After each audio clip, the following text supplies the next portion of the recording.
आणि आमचे विद्यार्थी विद्यार्थिनी बंधू आणि भगिनी पत्रकार बांधव, आज विद्यार्थी गुणगौरव कार्यक्रम ठेवण्यात आलेला आहे आणि मोठ्या संख्येने विद्यार्थी विद्यार्थिनी आलेले आहेत। मी सगळ्या विद्यार्थ्यांना आणि विद्यार्थिनींना सांगेन की आपण फार नशीबवान आहात की आपल्या टायमाला सगळ्या सुख सुविधा मिळत आहे। आमच्या टायमाला सुख सुविधा कुठल्याच नाही होती।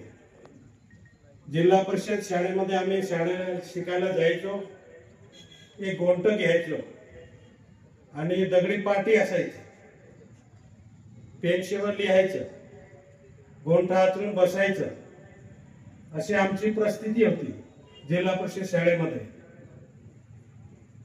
मी विश्व मंडळ सेवाश्रम या बोर्डिंग मध्ये राहिलो।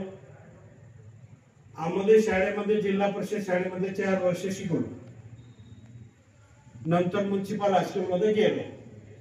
त्या टायमाला दोघंच हायस्कूल होते शिरपूर शहरामध्ये, फुले हायस्कूल, म्युनिसिपल हायस्कूल एकच होतं। आणि आता आपण सगळे नशिबान आहात की या टायमाला आपल्याला सगळी सुविधा तयार आहे। शिक्षण क्षेत्र आपले नेते माजी शिक्षण मंत्री अमरीशभाई, भूपेशभाई आणि तुषार भाऊ यांची संस्था आपल्या शिरपूर तालुक्यामध्ये लाभलेला आहे आणि आपल्या विद्यार्थ्यांना विद्यार्थिनींना एक संधी चांगली मिळालेली आहे। त्यामुळे आपले विद्यार्थी चांगल्या गुणगौरवने आलेले आहेत। त्यामुळे मी आपल्या सगळ्यांना शुभेच्छा देतो की आपण चांगला गुणगौरव मिळालेला आहे। आपला समाज आपल्या विद्यार्थ्यांसाठी हा कार्यक्रम ठेवलेला आहे आणि आपण आपल्या विद्यार्थ्यांना कुठेतरी समाजाने आशीर्वाद दिला पाहिजे या दृष्टिकोनातून हा कार्यक्रम ठेवलेला आहे। बंधू आणि भगिनींनो, एकच सांगेन, जीवनामध्ये आपण मनुष्य जीवन प्राप्त केलेलं आहे। त्यामुळे आपल्याला जे काही मिळवायचं असेल ती ही संधी आहे, नंतर संधी नाही आहे।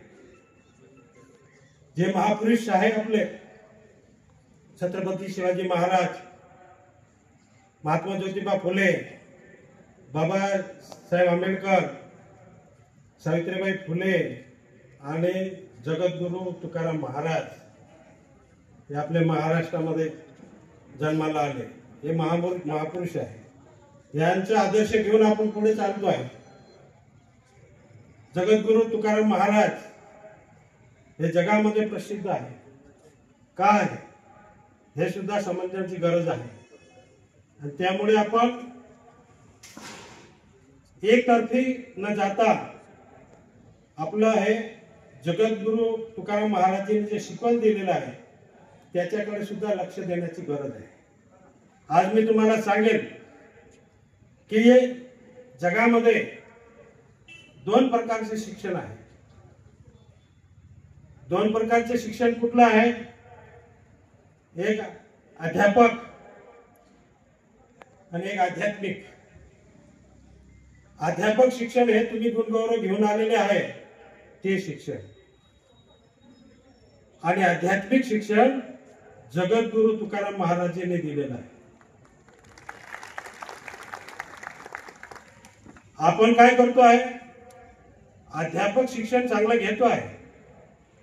अध्यापक शिक्षण घेऊन जसं जसं मुलगा हुशार होतो, डिग्री मिळवतो, कोणी डॉक्टर बनतो, कोणी वकील बनतो, कोणी प्राध्यापक बनतो, जसं जशी डिग्री बनते तसे आपण त्या पदावर जातो आणि नंतर आपण कुठेतरी नोकरी किंवा उद्योग करतो। हे अध्यापक शिक्षणामुळे आपण एकच विचार करतो की माझा मुलगा चांगला शिकला पाहिजे, माझा मुलगा चांगला शिकून चांगले पैसे कमवले पाहिजे, हे आपल्याला आपला उद्देश असतो। असलंच पाहिजे। परंतु जगद्गुरु तुकाराम महाराजांचा आपण फोटो लावलेला आहे, त्यांच्या शिक्षणाकडे आपण लक्ष दिलेलं नाही आज। त्यामुळे मी विनंती करेल आपल्याला की जे महाराष्ट्र हे संतांची भूमी म्हटलेली आहे, संतांच्या शिकवणीकडे सुद्धा आपल्याला लक्ष देणं गरजेचं आहे आणि त्यामुळे विद्यार्थी असा घडू शकतो, दोघं अभ्यास जर केलं तर, अध्यापक शिक्षण आणि त्याच्यामध्ये आध्यात्मिक जोड जर लावून दिली तर तो मनुष्य वेगळा तयार होतो. आज आपण बघतो जैन समाजामध्ये एखादा डॉक्टर झालेला मुलगा, एखादा डॉक्टर झालेली मुलगी दीक्षा घेते.